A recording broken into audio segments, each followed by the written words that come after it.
Welcome to day 23. You are moving through this challenge with incredible speed. Yesterday, we looked into the future. Today, we're going to look at how we control our actions and influence others using three very powerful words: can, should, and must. Think about how often you need to express what you are capable of doing, what you think is a good idea for someone else to do, or what is absolutely required by law or necessity. These are called modal verbs. They are the flavor of the English language because they change the meaning of a sentence without changing the main action. By the end of this episode, you'll know exactly how to give a recommendation, state your talents, and lay down the law. Let's get started. Let's break these down one by one. First, we have can. We use can to talk about ability or possibility. It's your talent word. For example, I can speak English, or she can swim very fast. It's also used for general possibilities. It can get very cold in New York during the winter. When you use can, you are saying that the potential for the action exists. Next, we have should. This is our advice word. We use should when we want to give a recommendation or express what we think is the right thing to do. It's not a law, and no one will go to jail if they don't do it, but it's a good idea. For example, you should eat more vegetables, or you should watch the previous episodes of this challenge to review.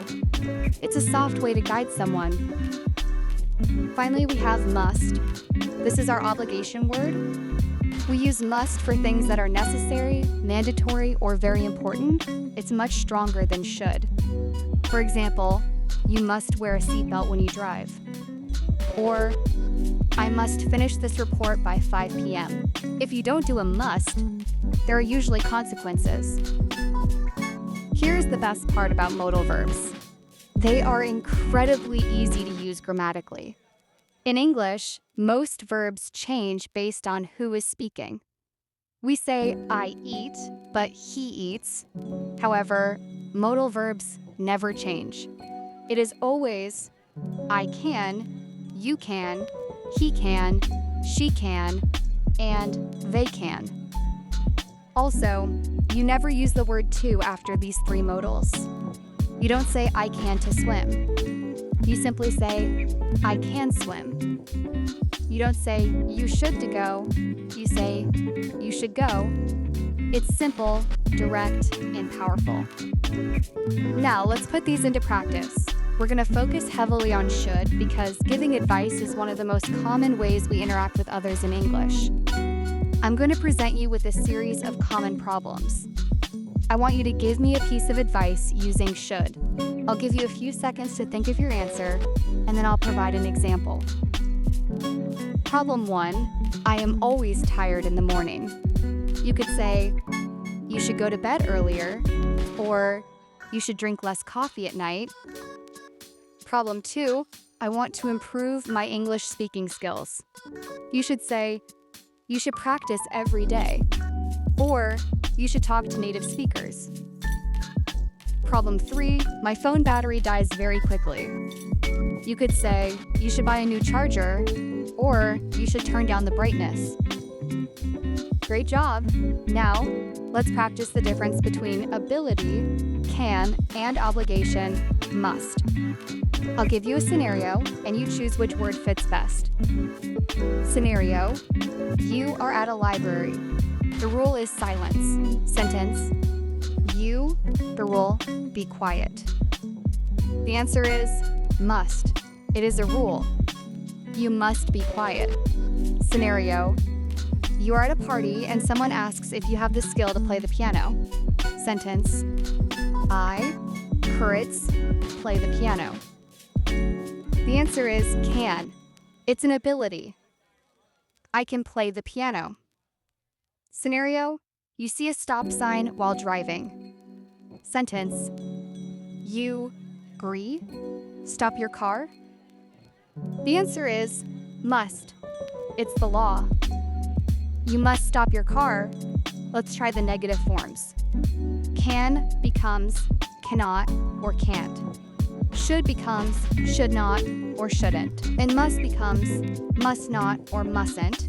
Though in American English, we usually just say must not or use don't have to for a lack of necessity. Try to turn this into a negative advice. You eat late at night. You shouldn't eat late at night. Try this one for ability. I speak French. I can't speak French. The more you practice these, the more natural they will feel. Remember, can is about the power to do it, should is about the wisdom to do it, and must is about the requirement to do it. Before we wrap up, let's reinforce the most important grammar rule of the day. This is the mistake I see most often with English learners. Because we say, I want to go, or I need to eat, learners often want to say, I can to swim. But modals are different. They are special helpers. Think of them as being so strong they don't need the word to connect to the next verb. Correct? I can jump. Incorrect? I can to jump. Correct. You should study. Incorrect? You should to study. Also, remember that these verbs never take an S at the end, even for he, she, or it. Correct? He can cook. Incorrect? He cans cook.